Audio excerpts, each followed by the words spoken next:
Welcome to my class. नमस्ते student. बच्चों, आज हम कक्षा 9वीं की पाठ्य पुस्तक क्षितिज भाग 1 का अध्ययन करने जा रहे हैं, जिसमें हम चैप्टर नंबर 2 पढ़ रहे हैं, जिसका शीर्षक है ल्हासा की ओर।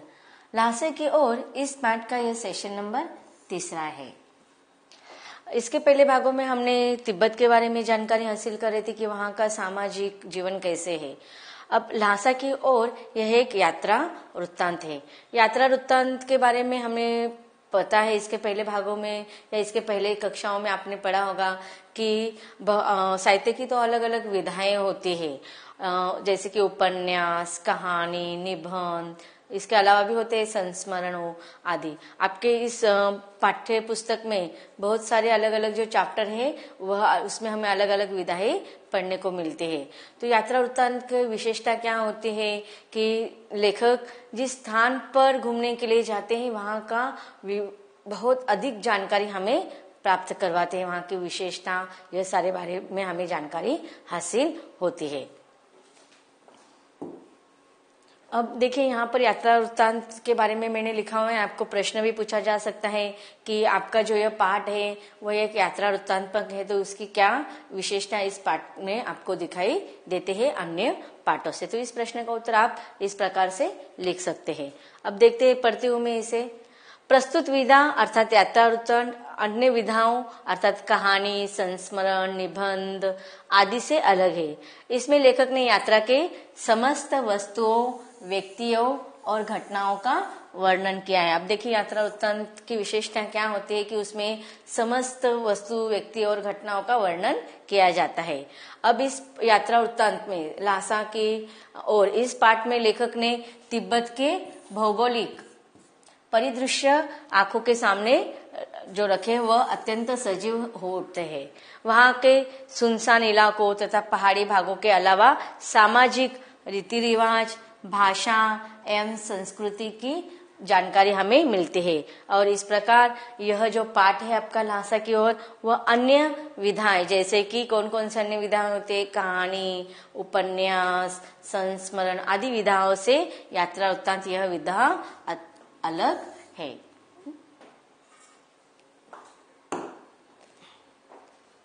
अब देखिए, इसके पहले परिच्छेदों में हमने पढ़ा था कि लेखक जो डांडा थोंडला था अर्थात ऊंचा स्थान जो था, निर्जन स्थान, उसके बारे में वर्णन कर रहे थे कि लेखक कह रहे थे कि वहां पर खुले आम डाकू लोग क्या करते थे या जो अन्य लोग थे आदमियों का खून कर देते थे। लेकिन गांव में ऐसा नहीं होता था कि गांव में तो लोगों का वास्तव्य रहता है, लेकिन ऐसे निर्जन स्थान पर कोई न होने की वजह से और वहां पर किसी भी प्रकार का हथियार के संबंध कानून न होने की वजह से लोग खुले आम बंदूक, पिस्तौल जैसे हथियार लेकर घूमते थे। अब वह अपनी सुरक्षा के लिए लेकर घूमते थे क्योंकि उनको पता है कि सामने वाले व्यक्ति के पास भी इस प्रकार के हथियार रहेंगे। और इसीलिए जो डाकू लोग होते थे वह क्या करते थे, आम लोगों की हत्या कर देते थे।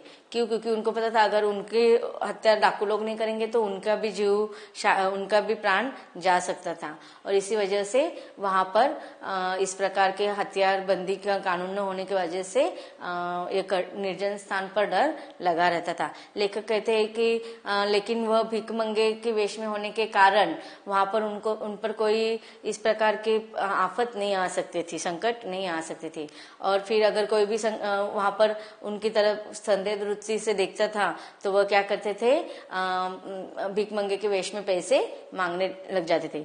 अब आगे का उनको यात्रा करनी थी, उनके पास बहुत सारा सामान था, वो अपने सामान को लेकर आगे बढ़ना चाहते थे। इसलिए उनके दोस्त सुमति को उन्होंने क्या किया था, 2 घोड़े भाड़े पर लेने के लिए कहा था। अब देखिए, वहां पर हम जाते हैं ना कि इस स्थान पर घूमने के लिए, तो वहां पर हमें जाने के लिए ऐसे गाड़ियां या ट्रैवलिंग की व्यवस्था होती है जिसे हम बाय कर सकते हैं भाड़े के तौर पर। तो उस समय वहां पर अपने सामान को और सामान को रखने के लिए तथा लोगों को अन्य स्थान पर ले जाने के लिए घोड़ों की व्यवस्था हो सकती थी। तो इस प्रकार उनके दोस्तों ने वहां पर 2 घोड़े को भाड़े से लेने के लिए उनको राय दी।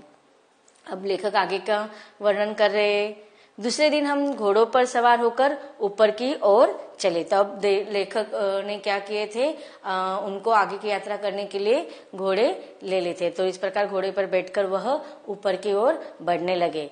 डांडे से पहले एक जगह चाय पी और दोपहर के वक्त डांडे के ऊपर जा पहुंचे। अब देखिए दूसरे दिन लेखक क्या कह रहे कि बहुत सुबह ही वह इस यात्रा के लिए निकल पड़े थे और जैसे वह आगे बढ़े थोड़ा उन्होंने चाय पानी कर लिया, लेकिन दोपहर के वक्त वह डांडे के ऊपर जा पहुंचे थे।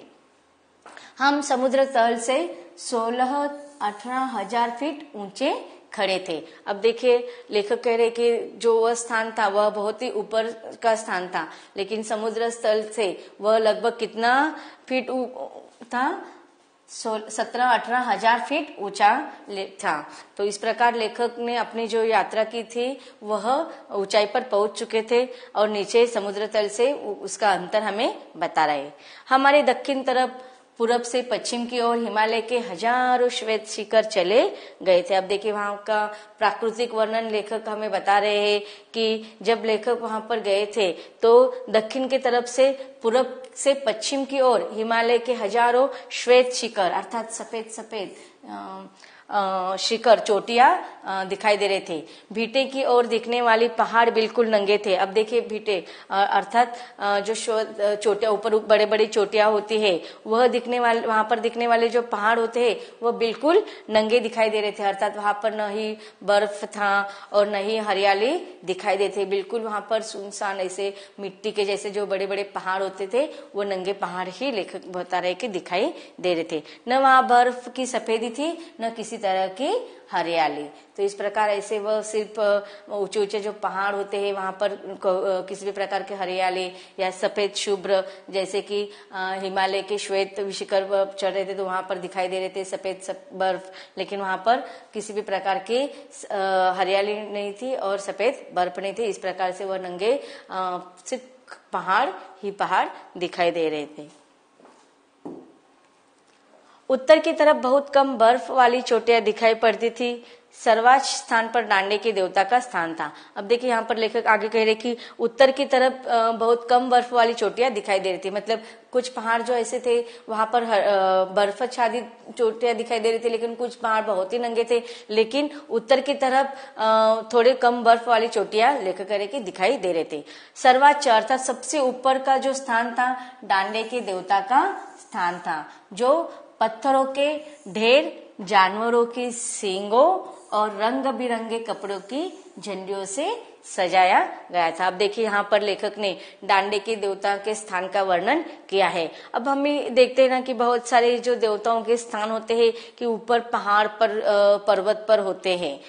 अब उसके पीछे भी उनका एक अलग अलग इतिहास होता है। अब यहाँ पर भी लेखक ने इसके बारे में डांडे के देवता का स्थान का वर्णन तो किया है, लेकिन उसके ऐतिहासिकता के बारे में हमें नहीं बताया है। तो लेखक कहते हैं कि सबसे ऊपर जो चोटी थी उस ऊंचा जो स्थान था वहां पर डांडे का देवता का स्थान था। और वह देवता का स्थान कैसे बनाया गया था, जो अलग अलग पत्थर थे उन पत्थरों का ढेर लगाया गया था और फिर जानवरों की सींग, जो सींग होते ना जानवरों की सींग, वह वहां उन पत्थरों के बीच में लगाई गई थी। फिर रंग बिरंगे कपड़ों की झंडियां बनाकर वहां पर सजावट के लिए उसका इस्तेमाल कर दिया गया था। अब हम देखते हैं कि जो बौद्ध धर्म होते हैं उसमें रंग बिरंगे कपड़े की एक विशेष झंडियों की एक विशेष प्रकार की विशेषता होती है। तो इस प्रकार वहां पर रंग बिरंगे कपड़ों की झंडियां बनाकर वह डांडे के देवता का स्थान सजाया गया था। आगे लेखक कह रहे कि हमें बराबर ऊंचाई पर चलना था। अब देखिए लेखक ने 16-17 हजार फीट ऊपर तो चढ़ गए थे, लेकिन चढ़ते समय कठिनाई होती है, लेकिन उतरते समय हम आसानी से उतर सकते हैं। लेखक कहते हैं कि अब हमें बराबर ही ऊंचाई पर चलना था। चढ़ाई तो कुछ दूर थोड़ी मुश्किल थी, लेकिन उतराई बिल्कुल नहीं। शायद 2 एक और सवार साथी हमारे साथ चल रहे थे। ऐसे अब देखिए यात्री जो होते हैं वह हर मौसम में नहीं जाते हैं। तो लेखक जिस समय गए थे वहां पर शायद 1-2 सवार ही उनके साथ आगे पीछे चल रहे थे। मेरा घोड़ा कुछ धीमे चलने लगा। मैंने समझा कि चढ़ाई की थकावट के कारण ऐसा कर रहा है और उसे मारना नहीं चाहता। अब देखिए लेखक के अलावा वहां पर शायद दो एक ही यात्री थे, वह भी घोड़े पर सवार थे, लेकिन लेखक कह रहे कि उनका जो घोड़ा था वो थोड़ा धीमे चल रहा था, सुस्त था और लेखक को लगा कि अब चढ़ान चढ़कर आया था और इसी चढ़ाई के कारण शायद वह घोड़ा थक गया था और इसी थकावट के कारण वह बहुत ही धीमे धीमे चल रहा था और लेखक उस बेचारे थके हुए घोड़े को मारना भी नहीं चाहता था। धीरे धीरे वह बहुत पिछड़ गया और मैं दोनवी कस्तों की तरह अपने घोड़े पर झूमता हुआ चला जा रहा था। अब लेखक कह रहा है कि वहां पर देखो सिर्फ एक दो ही यात्री वहां पर घोड़े पर सवार होकर सवारी करने यात्रा करने आ रहे थे, लेकिन लेखक का घोड़ा जो था वह बहुत सुस्त था और इसलिए धीमे धीमे चल रहा था। इससे क्या हो गया, लेखक जो अन्य दो तीन या एक दो यात्री उनको दिखाई दे रहे थे उनसे वह पिछड़ गए, अर्थात पीछे पड़ गए, वो लोग आगे चल गए। और इस प्रकार लेखक को उस समय एक दोनवी कस्तों की नामक एक जो उपन्यास है, उपन्यास के एक नायक है, उस नायक में हमेशा वो घोड़े पर सवार होकर घोड़े पर उनको जाना पसंद रहता था। तो इस प्रकार लेखक को अपनी तुलना उस लेखक से कर रहे कि वह घोड़े पर झूमता हुआ चला जा रहा था।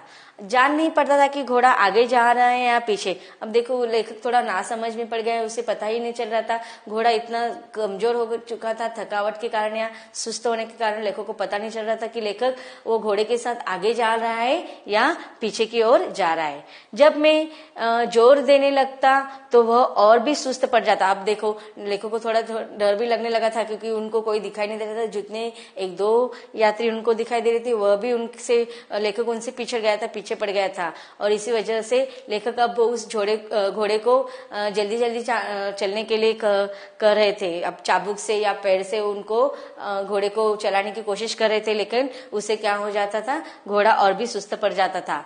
एक जगह दो रास्ते फूट रहे थे। आगे लेखक कह रहे कि एक जगह वह ऐसी जगह पर गए जहां पर दो रास्ते फूट रहे थे, मतलब एक ही स्थान से दो अलग अलग दिशाओं में जाने के रास्ते होते। अब लेखक को कोई अन्य यात्री न होने के कारण या कोई गाइड नहीं होने के कारण उनको पता नहीं चल रहा था कि आगे इस दो रास्तों में से कौन से रास्ते से उनको जाना चाहिए।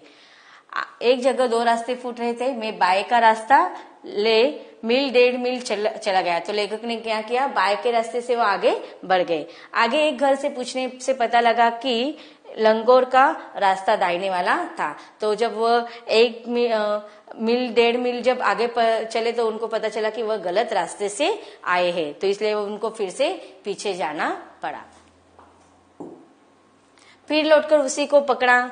4-5 बजे के करीब में गांव से मील भर पर था तो सुमंती इंतजार करते हुए मिले। मंगोलों का मुंह वैसे ही लाल होता है, अब तो वह पूरे गुस्से में थे। अब देखिए घोड़े के सुस्त होने के कारण लेखक समय पर वहां पर नहीं जा सके थे जहां पर सुमति ने उनको आने के लिए कहा था। अब सुमति इंतजार कर रहे थे, उनको गुस्सा आ रहा था। अब देखिए यहाँ पर धीरे धीरे हमें इस पाठ में आए हुए लेखक के अलावा और एक व्यक्ति के बारे में विशेष जानकारी पता चले। आपको प्रश्न पूछा जा सकता है कि सुमति के बारे में क्या व्यक्तित्व के बारे में वर्णन कीजिए। तो अब देखिए वो मंगोल भिक्षु थे सुमति, इसलिए वो मंगोल भिक्षु जो होते हैं उनका मुंह वैसे ही लाल होता है और सुमति का मुंह पहले ही लाल था, लेकिन वह बहुत ही अत्यंत क्रोधित हो गया था, इसलिए उनका चेहरा और भी लाल दिखाई दे रहे थे। उन्होंने कहा, मैंने 2 टोकरी कंडे फूंक डाले, 3 बार चाय गरम किया। अब सुमति गुस्से में थे, क्रोधित थे, वो लेखक पर गुस्सा हो रहे थे, कह रहे कि मैं 2 टोकरी अब तक कुंडे फूंक डाले, अर्थात कंडे का अर्थ क्या होता है कि जो गाय होते हैं उनके गोबर से बनाए गई वो चीजें होते हैं जो चूल्हा जलाने के लिए अधिकतर गांव में प्रयोग करते हैं। तो इस प्रकार के वो गुस्सा होकर अपने बातें कह रहा है कि मैंने आपका कब से इंतजार कर रहा है, अब तक मैंने 2 कंडे फूंक डाले, फिर 3 बार चाय गरम कर लिए, फिर भी आपका पता नहीं है। मैंने बहुत नरमी से जवाब दिया। अब लेखक को पता था सामने वाला व्यक्ति अगर क्रोधित है तो उनको शांत रखकर बता देना चाहिए।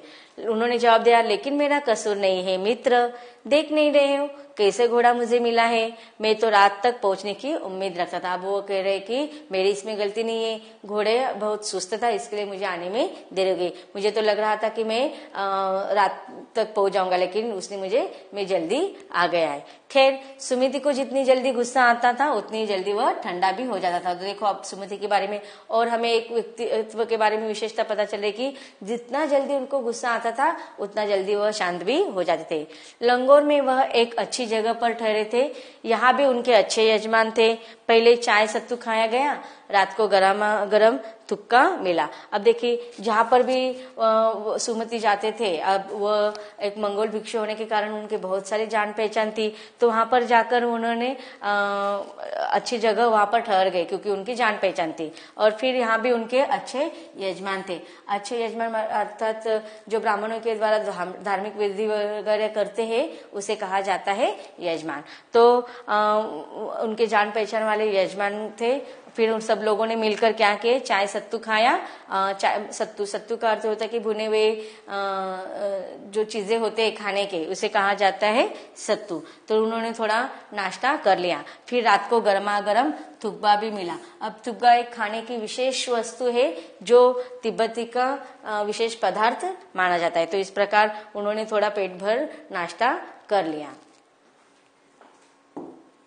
देखते हैं इन परिच्छेदों में आए हुए कुछ कठिन शब्दों का अर्थ। श्वेत शिखर, सफेद चोटी, रास्ते फूटना, दो रास्ते शुरू होना, कंडा गोबर का बना उपला, कसूर दोष, यजमान ब्राह्मणों से धार्मिक कृत्य कराने वाला व्यक्ति, सत्तू भुने अन्न, गेहूं चना आदि का आटा, थुप्पा एक विशेष प्रकार का खाद्य पदार्थ।